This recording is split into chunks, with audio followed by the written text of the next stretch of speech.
यहाँ पे देखिए कि कुछ लिस्ट है और लिस्ट को हम फ़िल्टर करेंगे। कैसे ये इसको फ़िल्टर करते हैं, जैसे कि यहाँ पे मुझे कस्टमर 1 का लिस्ट चाहिए, तो ये कस्टमर, ठीक है, तो उसको मैं फ़िल्टर मारा तो देखिए यहाँ पे कस्टमर 1 जितना है सबका डिटेल्स आ चुका है। इसको और भी फ़िल्टर करना है, जैसे कि मुझे यहाँ पे कॉमन डेट क्या है, 1 फरवरी है, तो 1 फरवरी में फ़िल्टर किया तो देखिए सिर्फ 1 फरवरी दिखा रहा है। यहाँ पे कुछ आइटम नेम है और इसमें कुछ कैटेगरी है, तो इसमें 2 कैटेगरी है, तो सैनिटरी देखते हैं। सैनिटरी को फ़िल्टर करते हैं तो देखिए सिर्फ सैनिटरी दिखा रहा है, तो ऐसे फ़िल्टर हो जाता है। और उसके बाद हम क्लियर करते हैं तो देखिए सब के सब फिर से वापस आ गया, क्लियर हो चुका है।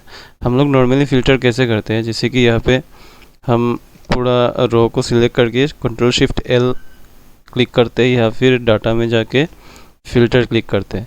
करने के बाद कुछ भी अगर रिलेटेड, जैसे कि यहाँ पे कस्टमर आईडी है, इन सब को हम फ़िल्टर करने के लिए यहाँ पे सर्च भी कर सकते हैं या फिर कुछ फ़िल्टर लगाते हैं।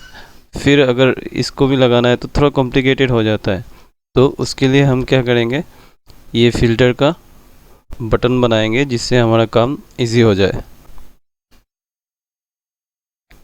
तो देखिए हम कैसे बनाते हैं इसको। ये हमारे पास कुछ डाटा है और सबसे पहले इन सबको सिलेक्ट कर लेंगे, जितना भी डाटा है सबको सिलेक्ट कर लेंगे। करने के बाद Ctrl+T मारिए तो एक टेबल क्रिएट हो जाएगा।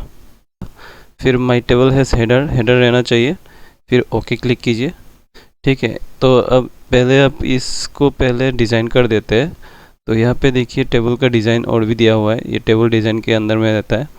तो यहाँ पे मोर का ऑप्शन है, इसमें क्लिक कीजिए, मैं इसको सिलेक्ट कर देता हूँ, ठीक है।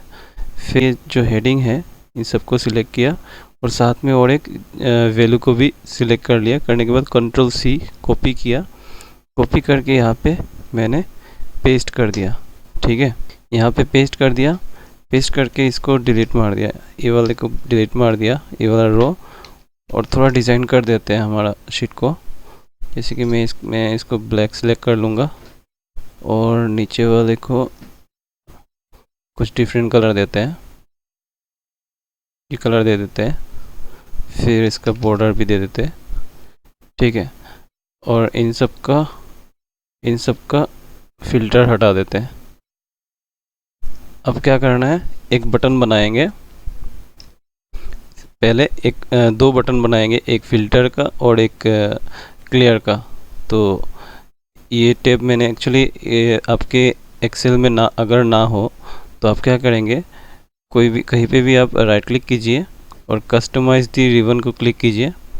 फिर आपको यहाँ पे मिलेगा, नीचे मिलेगा शेप है, इसको आप ऐड कर सकते हैं। पहले एक न्यू टैब खोल दीजिए, फिर इसको ऐड में क्लिक कीजिए तो ये आ जाएगा, ठीक है। फिर ओके मारिए तो पहले एक शेप, तो ऐसे शेप आ जाएगा, तो शेप में क्लिक कीजिए।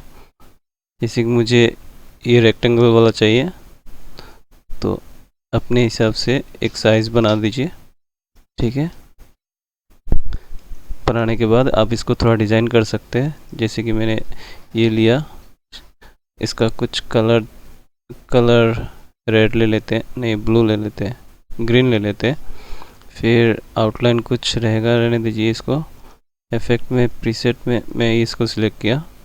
फिर इसका कुछ नाम भी होगा, ठीक है, तो इसका नाम दे देते हैं फ़िल्टर।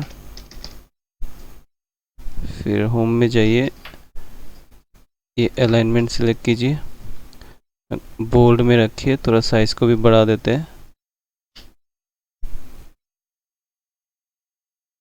थोड़ा साइज़ को भी बढ़ा दिया, ठीक है, हो गया फ़िल्टर। इसका डिज़ाइन में कुछ और चेंजेस करते हैं,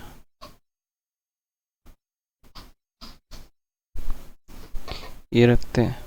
फिर इसको कॉपी कीजिए, कॉपी यहाँ पे कॉपी कीजिए, कॉपी करके और एक बना लीजिए यहाँ पे और एक पेस्ट कर दीजिए, Ctrl+V।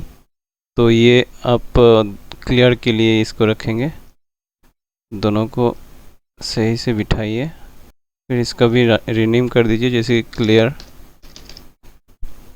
फिर आप इन दोनों को कंट्रोल क्लिक करके आप दोनों को सिलेक्ट कीजिए एक साथ। फिर राइट क्लिक कीजिए, राइट क्लिक करके साइज़ एंड प्रॉपर्टीज़ में जाइए जाने के बाद यहाँ पे देखिए प्रॉपर्टीज़ होगा, इस प्रॉपर्टीज़ में डोंट मूव और साइज विथ सेल को क्लिक कीजिए, फिर इसको क्लोज कीजिए। फिर हम डेवलपर में जाएंगे, तो डेवलपर में आप रिकॉर्ड मैक्रो को क्लिक कीजिए, फिर इसका एक नाम दीजिए FILT, फिल्टर का आप कुछ भी नाम दे सकते हैं। फिर ओके मारिए, ठीक है। ओके मारने के बाद ये आपका अभी मैक्रो बैकग्राउंड में रिकॉर्डिंग हो रहा है। तो फिर आपका कर्सर यहाँ पे फर्स्ट रो में जहाँ से आपका फ़िल्टर होना है उस पर सिलेक्ट करिए, कर्सर आपका वहाँ पे रहना चाहिए। फिर डाटा में जाइए, डाटा में फ़िल्टर के अंदर में एडवांस फ़िल्टर है, इसको क्लिक कीजिए। इसको करने के बाद filter the list in place, तो ये आपका पूरा सिलेक्टेड रहेगा जितना भी टेबल में है। फिर सेकेंड वाला यहाँ पे आइए, यहाँ पे क्लिक करने के बाद इसको बंद कर दीजिए करके ऊपर में जाइए। देखिए जहाँ पे हमारा फ़िल्टर के लिए जो डाटा पुट करेंगे, जो चीज़ें हमें चाहिए उस पर सिलेक्ट करेंगे, मतलब इस हेडिंग को लेके दूसरा वाला रो तक हम सिलेक्ट करेंगे। करने के बाद इसको ऑन करके इसको ओके कर दीजिए, ठीक है। इतना हो गया। फिर डेवलपर में जाइए, स्टॉप रिकॉर्डिंग कीजिए। तो अभी देखिए जैसे कि मैं C001 करके मैं ये मैक्रो को रन करूँ, अगर ये मैक्रो यहाँ पे रिकॉर्ड हो चुका है, तो इसको अगर मैं रन करूँ तो देखिए C001 में जितना है उतना शो कर रहा है, ठीक है। इसका कलर चेंज कर देते हैं, ठीक है। तो देखिए C001 का जितना है सब आ चुका है। यहाँ पे अगर फिर से यहाँ पे डेट का भी कर सकते हैं, जैसे कि 01/2/25 करके यहाँ पे फिर से अगर रन करते हैं, डेवलपर में जाइए, मैक्रोज है, इसको फिर से रन करते हैं, तो देखिए 1 तारीख का सब हो चुका है, ठीक है। ये हो गया आपका फ़िल्टर करने के लिए। तो इसको डिलीट मार के फिर से आप रन कीजिए, तो देखिए ये क्लियर हो चुका है। अब अभी हम क्लियर के लिए बनाएंगे, तो क्लियर के लिए सबसे पहले क्या करेंगे, एक फ़िल्टर पहले लगा देते हैं C001, इसको हम रन करेंगे, ठीक है। फ़िल्टर के लिए रन करेंगे। करने के बाद अभी फिर से डेवलपर में रिकॉर्ड मैक्रो ऑन कीजिए। करने के बाद इसका नाम देते हैं क्लियर, दे के ओके मारिए। ओके मारने के बाद ये रिकॉर्डिंग होता रहेगा, बैकग्राउंड में रिकॉर्डिंग हो रहा है मैक्रो। फिर डाटा में जाना है, डाटा में ये क्लियर, यहाँ पे देखिए फ़िल्टर के पास में आपको क्लियर दिया हुआ है, तो आप क्लियर में क्लिक करिए, तो देखिए ये पूरा खुल चुका है। खोलने के बाद आप फिर डेवलपर में जाइए, फिर स्टॉप रिकॉर्डिंग करिए, तो अभी ये भी रिकॉर्डिंग हो चुका है।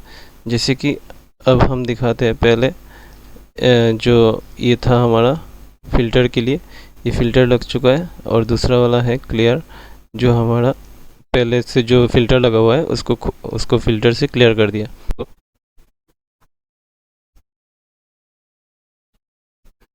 इसका कलर हमने चेंज नहीं किया था, इसका कलर हम रेड दे देते हैं, ठीक है। तो फिर क्या करेंगे, अभी हमें इन बटन में हमको ये मैक्रो को कनेक्ट करना है। तो जैसे कि फ़िल्टर में राइट क्लिक कीजिए, करने के बाद देखिए यहाँ पे असाइन मैक्रो दिखा रहा है, इसमें क्लिक कीजिए। ये वाला था हमारा फ़िल्टर के लिए, तो इसको ओके कीजिए, ठीक है।